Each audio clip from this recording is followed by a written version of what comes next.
अस्सलाम वालेकुम स्टूडेंट्स। आज हमारे लेक्चर का जो टॉपिक है वो ये है कि आसमान जो है वो हमें नीला क्यों नज़र आता है। आपने भी यकीनन देखा होगा और सोचा होगा इस बारे में कि आसमान जो है वो उसका कलर ही नीला है या हमें किसी वजह से नीला नज़र आता है। तो आज हम इसी पे बात करेंगे कि आसमान हमें ब्लू कलर का क्यों नज़र आता है। तो एक्चुअली जो लाइट आपको इर्द गिर्द नज़र आ रही होगी, लाइट की वजह से ही हम देखते हैं। तो सबसे पहले हम लाइट पे ही बात कर लेते हैं कि वो लाइट आपको देखने में वाइट कलर की नज़र आती है, सूरज से जो रोशनी हम तक आती है। तो एक्चुअली क्या वो वाइट होती है? तो लाइट एक्चुअली वाइट नहीं होती, बल्कि इसमें डिफरेंट कलर्स जो हैं वो होते हैं, जैसे red colour, orange, yellow, green, blue and violet. ठीक है। अब इसमें आपको नज़र आ रहा होगा कि जो रेड कलर है इसकी वेवलेंथ सबसे ज़्यादा होती है और जो ब्लू कलर है इसकी वेवलेंथ जो है वो सबसे कम होती है। वेवलेंथ क्या है? एक्चुअली लाइट जो है वो आपको पता है कि वेव है, तो ये एक वेव की लेंथ है, उसको कहते हैं वेवलेंथ। यानी ब्लू कलर की वेव जो है वो सबसे छोटी होती है और रेड कलर की वेव जो है वो सबसे ज़्यादा होती है। बाकी कलर जो है वो इसके दरमियान में इनकी आ जाती है, ब्लू और वायलेट की छोटी होती है। ठीक है। तो अगर वाइट लाइट में इतने डिफरेंट कलर होते हैं तो फिर हमें जो आसमान है वो फिर ज़्यादातर नीला जो है वो हमें क्यों नज़र आता है। ठीक है। सूरज जब निकलता है यानी सनराइज़ और सनसेट, तब हमें रेडिश और ऑरेंज कलर नज़र आता है, उस पर भी हम बाद में बात करेंगे। लेकिन फ़िलहाल ये है कि दिन के किसी भी हिस्से में अगर आप सूरज की तरफ आसमान की तरफ देखते हैं तो वो आपको नीला नज़र आता है। तो वो एक्चुअली किस वजह से आपको नीला नज़र आता है उस पर जो है वो हम बात करते हैं। तो ये आपने बात ज़हन में रखनी है कि ब्लू कलर की वेवलेंथ जो है वो छोटी और रेड कलर की वेवलेंथ जो है वो सबसे ज़्यादा होती है। ठीक है।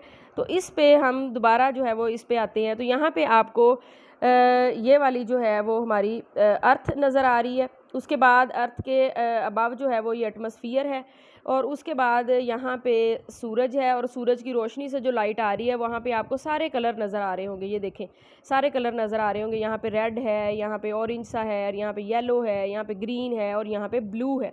तो ये सारे कलर जो है वो आपको नज़र आ रहे हैं। तो इसका मतलब यानी पे फिर क्या हुआ कि हमें नीला कलर क्यों प्रोमिनेंट नज़र आता है।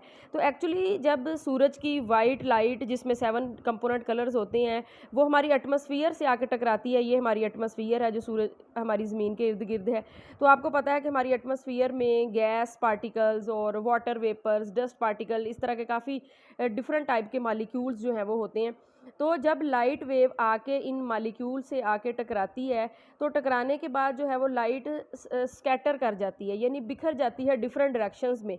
तो एक्चुअली ब्लू कलर की वेवलेंथ जो है वो क्योंकि सबसे कम है, तो देखा ये गया है, यानी ऑब्ज़र्व जो है वो ये किया गया है कि जो डस्ट पार्टिकल या वाटर वेपर्स या जो आप मॉलिक्यूल्स वगैरह कह लें, जब उनका size comparable to the coming wavelength होता है तो वो ज़्यादा बाउंस ऑफ कर जाती है, इन डिफरेंट डायरेक्शन में ज़्यादा स्कैटर होती है।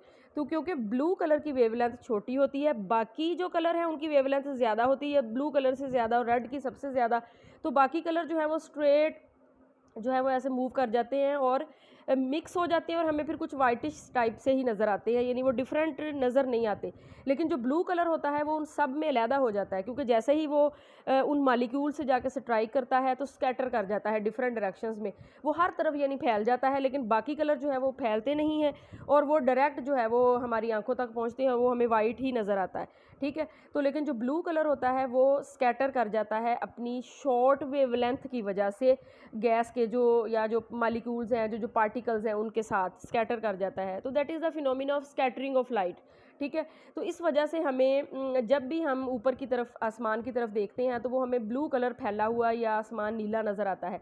तो अब जो वायलेट लाइट होती है उसका कलर भी मतलब उसकी वेवलेंथ भी छोटी होती है, तो वो फिर हमें क्यों नज़र नहीं आता। एक्चुअली वायलेट कलर जो है वो कुछ ना कुछ तो अपर एटमॉस्फेयर में अब्जॉर्ब हो जाता है और कुछ जो है वो जब हमारी आँखों तक पहुँचता है तो हमारी आँखें जो होती हैं वो वायलेट कलर के लिए इतनी सेंसिटिव नहीं होती कि हमें वो नज़र आए। तो इसलिए हमें आसमान के ऊपर ब्लू कलर ही जो है वो हर तरफ फैला हुआ जो है वो नज़र आता है। तो यहाँ पे भी इंसिडेंट लाइट है वाइट, इसमें कलर्स हैं और उसके बाद blue light scattered by the gas molecule और द एटम, स्कैटर करके हर तरफ फैल जाती है। लेकिन जो बाकी लाइट होती है वो ये जो इस तरह के कलर में आके हम तक पहुँचती है और वो हमें इसलिए ब्लू कलर, आसमान का ब्लू कलर प्रोमिनेंट जो है वो हमें नज़र आता है, बाकी कलर जो है वो उसमें हमें नज़र नहीं आते, तो that is due to the phenomena of scattering of light. ठीक है, आई थिंक इससे आपको काफ़ी ये समझने में मदद मिली होगी कि हमें आसमान का कलर नीला ही क्यों नज़र आता है। ठीक है, तो अल्लाह हाफिज़।